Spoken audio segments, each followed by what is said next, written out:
Pierre, tu es en charge de l'innovation chez CNB et à ce titre, tu couvres un nombre incalculable de missions.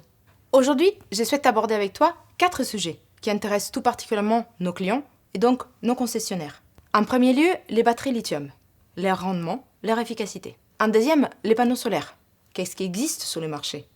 Quelle est la différence? Quel est le rendement? En suivant les éoliennes, l'offre. Et enfin, un sujet plus que jamais d'actualité, la propulsion hybride.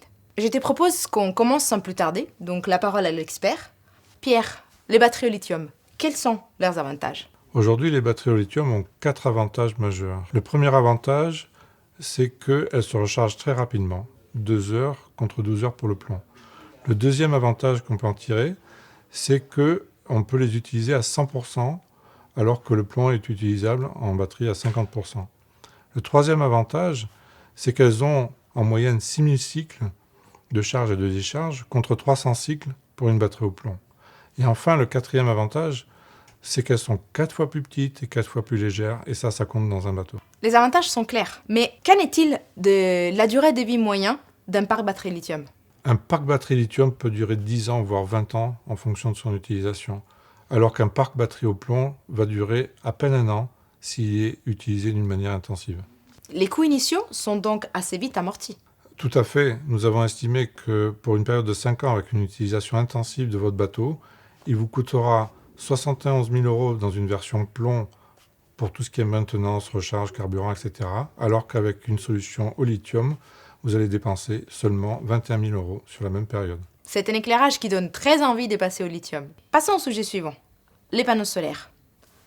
Qu'est-ce qui existe sur le marché? Il y a 2 types de panneaux solaires. Des panneaux rigides, qui aujourd'hui peuvent capter la lumière sur 2 faces et qui sont installés sur l'arrière des bateaux, et des panneaux souples, qui peuvent être collés sur des surfaces à faible rayon de courbure, sur nos ponts, sur nos roufs. Il faut toutefois faire attention à leur emplacement, car ils vont être sujets à des frottements et à des usures prématurées qui risquent de les endommager. Et si on parlait de leur rendement? Le rendement varie en fonction du type de panneau solaire de cellules. Il existe 3 types de cellules. Des cellules silicium multicristallines, polycristallines et amorphes, qui varient du simple au double en termes de rendement. Y aurait-il pas d'autres paramètres à prendre en compte? Oui, tout à fait. Il y a le paramètre de l'inclinaison et de l'orientation des rayons de soleil qui sont très importants à prendre en compte et qui vont faire varier ces rendements. Y aurait-il pas quelque chose que tu pourrais nous anticiper sur le futur? Alors, bien évidemment, la technologie ne s'arrête pas là. Depuis 2 ans, la recherche s'oriente vers de nouveaux panneaux souples, très fins, très légers, mais qui aujourd'hui sont à l'état de prototype. Mais quels avantages pour cette nouvelle génération de panneaux souples? Actuellement, ce type de panneaux novateurs, c'est une nouvelle technologie, mais ils ne produisent que 1/3 de l'énergie par mètre carré qu'un panneau rigide peut produire. On espère, d'ici 2 ans, que cette valeur double, et d'ici 3 ans, qu'elle rattrape les valeurs des panneaux rigides. Mais quelle est la vraie innovation de ces panneaux souples fins? Leur légèreté, leur souplesse, on pourrait les coller partout où on veut. Le rayon est très très très faible. De plus, l'avantage de cette technologie réside dans sa sensibilité à la lumière. Cette sensibilité va permettre de capter l'énergie sur toute une journée, quel que soit le niveau de luminosité.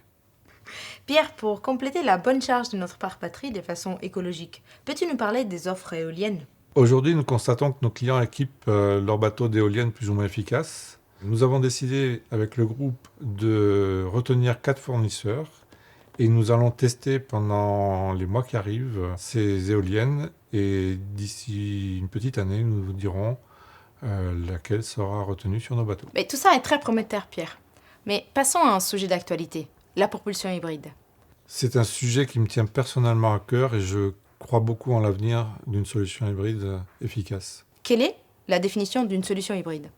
Une solution hybride est composée d'un fournisseur d'énergie, d'un système de stockage, d'un moteur électrique qui entraîne une hélice, qui peut être réversible quand le bateau fonctionne à la voile.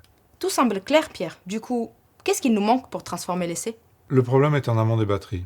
Le seul moyen pour recharger des batteries, c'est de naviguer à la voile et de faire tourner son moteur thermique ou un générateur. Tu es donc en train de me dire que la solution hybride est forcément associée à la consommation de gasoil? Tout à fait. les batteries ont une masse embarquée importante. Seul le gasoil assure le meilleur compromis, masse embarquée autonomie. La combustion de ce carburant rejette du CO2, donc ce n'est pas écologique. Tant que l'on ne trouvera pas une solution écologique et renouvelable pour recharger nos batteries, ce sera moins polluant de continuer à naviguer au diesel. Malheureusement, c'est l'état de l'art à ce jour.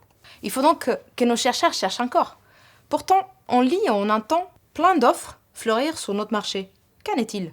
L'effet green amplifie la communication de projets hybrides avec de nombreux prototypes, sans apporter une vraie solution écologique, économique et fiable. En attendant, et malheureusement, les solutions hybrides semblent avoir une empreinte sur la planète plus négative que les solutions existantes comme Morail. Espérons que cela change vite. On y travaille.